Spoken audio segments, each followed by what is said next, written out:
Procesos de integración comercial. Acuerdos de comercio preferencial. Existen dos enfoques para la liberación del comercio internacional: enfoque internacional y enfoque regional. El enfoque internacional comprende las conferencias internacionales auspiciadas por la GATT, General Agreement on Tariffs and Trade, en sus siglas en inglés, Acuerdo General de Aranceles Aduaneros y de Comercio. Estas conferencias son la Ronda Tokio, la Ronda Uruguay y la Ronda Kennedy, cuyo propósito era reducir las barreras arancelarias y no arancelarias al comercio internacional del mundo.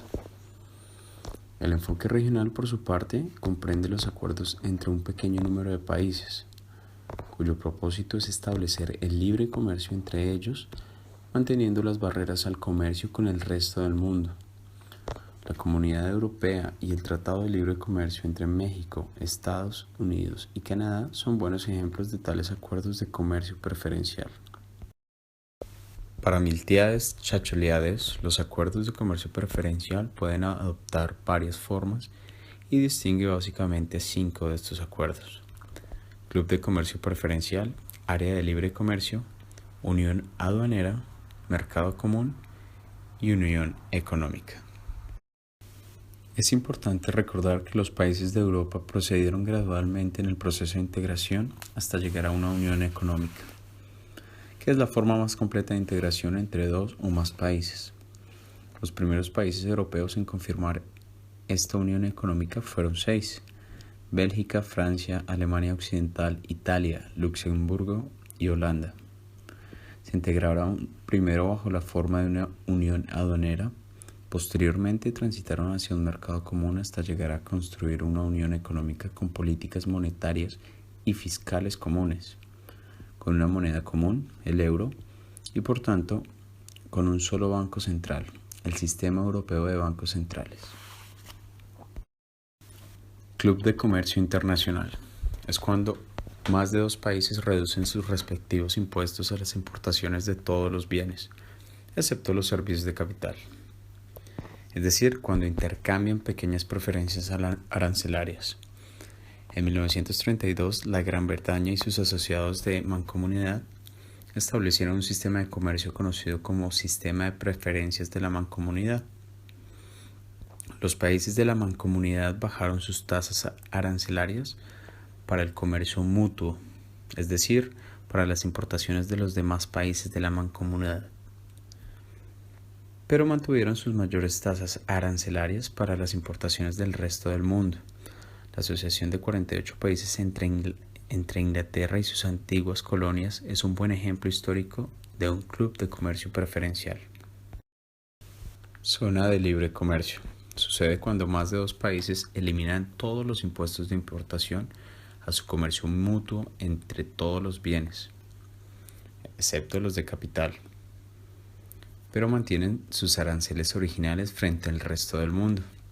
Un buen ejemplo respecto a una zona de libre comercio es el Tratado de Libre Comercio de América, específicamente América del Norte, que fue creado en 1994 entre México, Estados Unidos y Canadá. Unión aduanera. Una unión aduanera también es un área de libre comercio, porque el comercio entre los países miembros es libre, debido a la adopción de un arancel externo común. El fenómeno de la desviación de comercio y el problema de control no se presenta en una unión aduanera. Un buen ejemplo de unión aduanera lo es Mercosur, Mercado Común del Sur, el cual fue creado el 26 de marzo de 1991 con la firma del Tratado de Asunción. El Mercosur es un bloque subrregional integrado por Argentina, Brasil, Paraguay, Uruguay y recientemente Venezuela. Mercado común. Consiste en la eliminación de barreras para la circulación de los factores productivos, es decir, de los trabajadores y del capital. La libre circulación de trabajadores consiste en permitir la igualdad de condiciones al contratar la mano de obra que venga de países que pertenezcan al grupo y que sean reconocidas las titulaciones profesionales. Los países del mercado común eliminan todas las restricciones comerciales sobre su comercio mutuo y también establecen un arancel externo común como una unión aduanera. En febrero de 1986, el Acta Única Europea decidió reforzar el mercado común europeo al crear el 1 de enero del 93 un mercado único, en el seno del cual debían circular sin trabas las mercancías, las personas, servicios y capitales. La Unión Europea es el mejor ejemplo de un mercado común. Unión económica. Sucede cuando más de dos países crean un mercado común y adicionalmente unifican sus políticas fiscales, monetarias y socioeconómicas. Es la forma más completa de integración.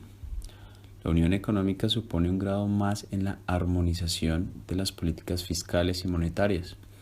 Al dotarse de un sistema monetario único, cada país se acoge a una disciplina monetaria para mantener los tipos de cambio dentro de los márgenes autorizados. El ejemplo más reciente de unión económica lo representa la Unión Monetaria Europea, que adquirió su forma entre el 1 de enero de 1999 y el 1 de enero del 2001, cuando 12 de los 15 Estados miembros de la Unión Europea adoptaron el euro para las transacciones no monetarias.